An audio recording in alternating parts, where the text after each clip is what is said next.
West Coast Racers at Six Flags Magic Mountain is a Premier Rides multi-launch roller coaster that opened in 2020, and it was actually scheduled to open in 2019, and it did in the last week of the year, but only to Diamond Elite membership holders, so it's not really clear what year it technically opened in. Anyway, this is a dueling Mobius Loop coaster in a similar style to Twisted Colossus. So you start out on one side of the track, then go to the second track and race the next train. Moving on to the stats, this ride is a track length of 4,000 feet, hits a top speed of 55 miles per hour, has a max height of 67 feet, and goes through 4 inversions. Now let me just talk about the way this ride duels, because it's not like some other racing coasters. Most racing coasters have 2 separate stations and 2 separate tracks, so once you ride one side, you have to get off and wait in line for the other track if you want to ride both sides. But West Coast Racers is different because it's a Mobius loop like Twisted Colossus, so there's only one station. You board the ride on the white side, go through the layout,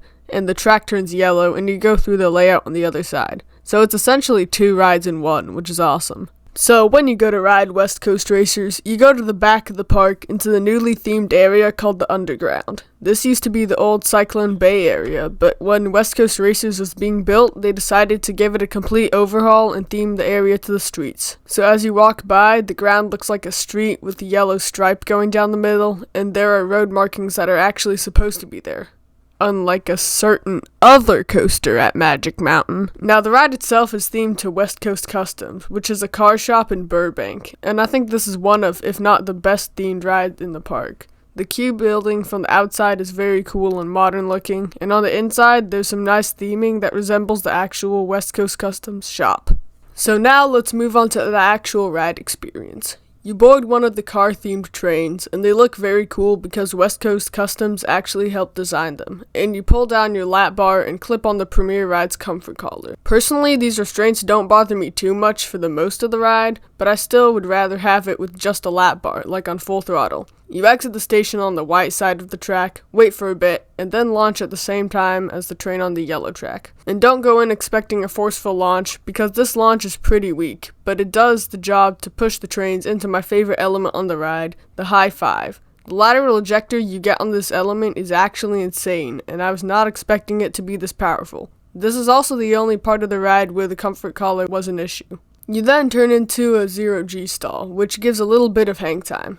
You then go into a hill that gives some decent airtime before hitting a second launch, which boosts the train to 55 miles per hour. You rise up into a corkscrew, then go into the spaghetti bowl section. This part of the ride has some forceful helixes and turns that bring positive Gs, and this leads into the start of the yellow track. While you wait for the next train to dispatch, you sit in a room with some theming. I like what the park did here because by stopping the ride here, it guarantees a duel with the next train. And I wish they did the same with Twisted Colossus. You launch out and go into the other side of the high five. And this side is not as intense as the white side, but it's still fun. You then go into a small hill, then twist into a small drop that goes into the final launch. You go into a corkscrew right next to the white side, then go into the second spaghetti bowl section, which is about the same as the first one. You then twist up into one final corkscrew before turning into the brake run.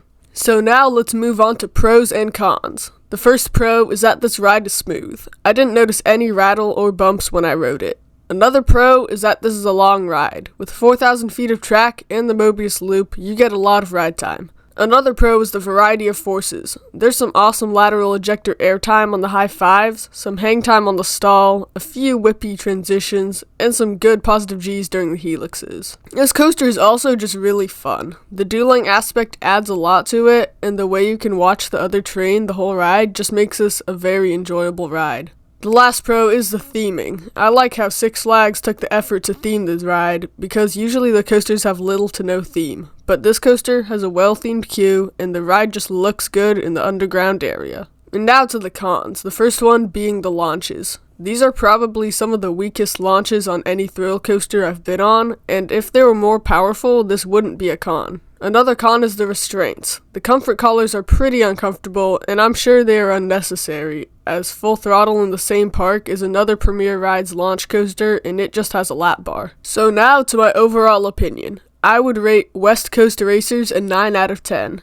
It isn't the most intense coaster, and the comfort collars are a bit uncomfortable, but the long duration, very fun dueling aspect, and amazing high-five elements make this one of my favorite rides at Magic Mountain. If I could change anything about this ride, I would make the launches more powerful and get rid of the comfort collars. But let me know what you guys think down in the comments below. If you enjoyed this video, give it a like, and make sure to subscribe so you don't miss any of my future content. And as always, I'll see you guys in the next one.